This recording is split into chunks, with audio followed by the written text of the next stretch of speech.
नमस्कार दोस्तों, आज मैं आपके लिए मुंशी प्रेमचंद जी के द्वारा लिखित कहानी कायर का भाग 2 लेके आई हूँ। प्रातःकाल प्रेमा सोकर उठी तो उसके दिल में एक विचित्र सा साहस का उदय हो गया था। सभी महत्वपूर्ण फैसले हम आकस्मिक रूप से ही लिया करते हैं। समझो, कोई दैवी शक्ति हमें उनकी तरफ खींच ले जाती है। वही हालत प्रेमा की भी थी। कल तक वह माता पिता के निर्णय को मान्य समझती थी, पर संकट को सामने देखकर उसमें उस हवा की तरह प्रबल हिम्मत पैदा हो गई जिसके सामने कोई पर्वत आ गया हो। वही मंद हवा प्रबल वेग से पर्वत के मस्तक पर चढ़कर उसे कुचलती हुई दूसरी तरफ जा पहुंचती है।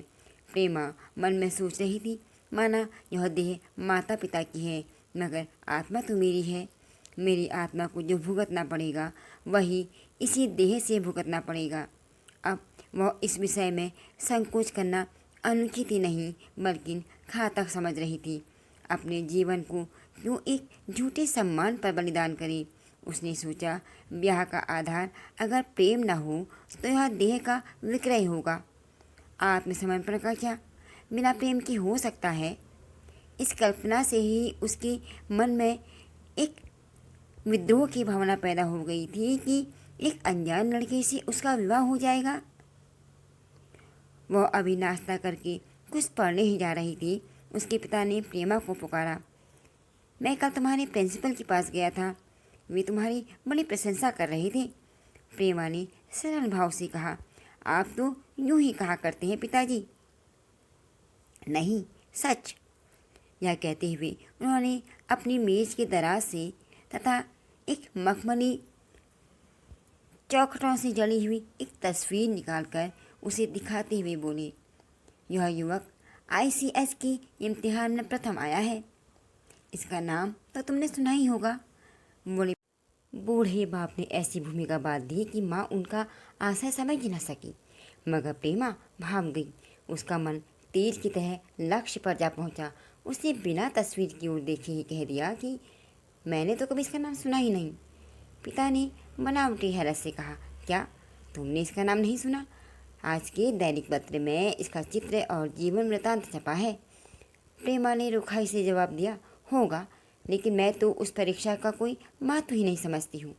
जो लोग इस परीक्षा में बैठते हैं वे परले सिरे के स्वार्थी होते हैं। आखिर उनका उद्देश्य इसके सिवा और क्या हो सकता है कि अपनी गरीब निर्धन दलित भाइयों पर शासन करे, खूब धन संचय करे। यह तो जीवन का उद्देश्य नहीं हुआ ना। इस आपत्ति में जलन थी, अन्याय था और निर्दयता थी। पिताजी ने समझा था कि प्रेमा यह बखान सुनकर लट्टू हो जाएगी।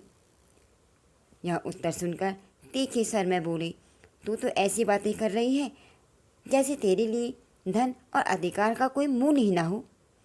प्रेमा ने ढिठाई से कहा, हाँ, मैं तो इसका मूल्य नहीं समझती। मैं तो व्यक्ति में त्याग देखती हूँ। मैं ऐसे लड़कों को जानती हूँ जिन्हें यह पद जबरदस्ती भी दिया जाए तो भी वह उसे स्वीकार न करेंगे। पिता ने उपहास के तरीके से कहा, यह तो आज मैंने नई बात सुनी। मैं तो देखता हूँ कि छोटी छोटी नौकरियों के लिए भी लोग मारे मारे फिरते हैं। मैं जरा इस लड़के की सूरत तो देखना चाहता हूँ जिसमें इतना त्याग हो। मैं तो उसकी पूजा करूँगा। शायद किसी दूसरे मौके पर यह शब्द सुनकर प्रेमा लज्जा से सिर झुका लेती, पर इस समय उसकी हालत उस सिपाही की जैसी थी जिसके पीछे गहरी खाई हो। आगे बढ़ने के अलावा उसके लिए कोई और मार्ग बचा ही न हो।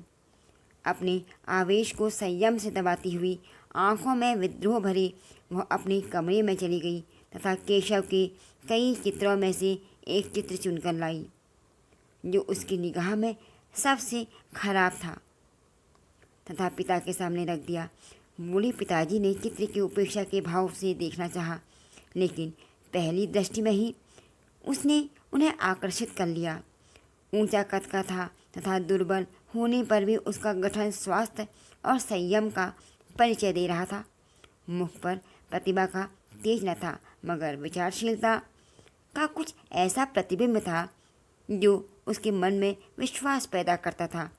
उन्होंने उस चित्र की ओर देखते ही पूछा, यह भला किसका फोटो है? प्रेमा ने संकोच से सिर झुका कर कहा, यह मेरी क्लास में पढ़ते हैं, अपनी ही बिरादरी का है। प्रेमा की मुख मुद्रा धूमिल हो गई। इसी सवाल के उत्तर पर उसकी किस्मत का फैसला हो जाएगा। उसके मन में पछतावा हुआ कि व्यर्थ में इस चित्र को यहाँ लाई। उसमें एक क्षण के लिए भी जो दृढ़ता आई थी, वह इस पहले सवाल के सामने कातर हो उठी। दबी हुई आवाज़ में बोली, जी नहीं, वह ब्राह्मण है। तथा कहने के साथ ही शुद्ध होकर कमरे से निकल गई, मानो यहाँ की हवा में उसका गला घुटा जा रहा हो और दीवार की आड़ आकर रोने लगी। लाला जी को पहले बहुत गुस्सा आया कि प्रेमा को बुलाकर साफ साफ कह दे कि यह असंभव है। वे उसी क्रोध में दरवाजे तक आई भी, लेकिन प्रेमा को रोती हुए देखकर नम्र हो गई। इस लड़के के प्रति प्रेमा के मन में क्या भाव थे, यह उनसे छिपा न रहा। वे स्त्री शिक्षा के पूरे समर्थक थे, मगर इसके साथ ही कुल मर्यादा की रक्षा भी करना चाहते थे। अपनी ही जाति के सुयोग्य वर्ग के प्रति अपना सर्वस्व अर्पण कर सकते थे, लेकिन उस क्षेत्र के बाहर कुलीन से कुलीन और योग्य से योग्य वर्ग की कल्पना भी उनके लिए असह्य थी। इससे बड़ा अपमान वे सोच भी नहीं कर सकते थे। उन्होंने सख्त स्वर में कहा, आज से कॉलेज जाना बंद कर दो। अगर शिक्षा कुल मर्यादा को डुबोना सिखाती है तो वो कुशिक्षा है। प्रेमा ने कातर कंठे से कहा, परीक्षा तो नज़दीक आ गई है। लाला जी ने कहा, आने दो, और फिर अपने कमरे में जाकर ख्यालों में डूब गई। 6 माह गुजर गई। लाला जी ने घर में आकर पत्नी को अकेले में बुलाया और बोली, जहाँ तक मुझे मालूम हुआ है कि केशव बहुत ही सुशील और प्रभावशाली युवक है। मैं तो समझता हूँ प्रेमा इस दुख में घुल घुल कर प्राण दे देगी। तुमने भी समझाया, मैंने भी समझाया, दूसरों ने भी समझाया, पर उस पर कोई प्रभाव नहीं होता। ऐसी दशा में हमारे लिए और क्या उपाय है? उनकी पत्नी चिंतित भाव से बोली, क्या कर दोगे? किंतु रहोगे कहाँ? न जाने कहाँ से कुलक्षणी मेरे कोख में आ गई। लाला जी ने भवें सिकोड़ कर अपमान के साथ कहा, यह तो 1000 दफ़ा सुन चुका हूँ, लेकिन कुल मर्यादा के नाम पर कहाँ तक रोएं? चिड़िया का पर खोलकर यह उम्मीद करना कि वह तुम्हारी आंगन में ही फदकती रहेगी, भ्रम है। मैंने बहुत ठंडे दिल से विचार किया है और इस नतीजे पर पहुंचा हूँ कि हमें इन परिस्थितियों को मंजूर कर लेना चाहिए। कुल मर्यादा के नाम पर हम प्रेमा की हत्या तो नहीं कर सकते ना।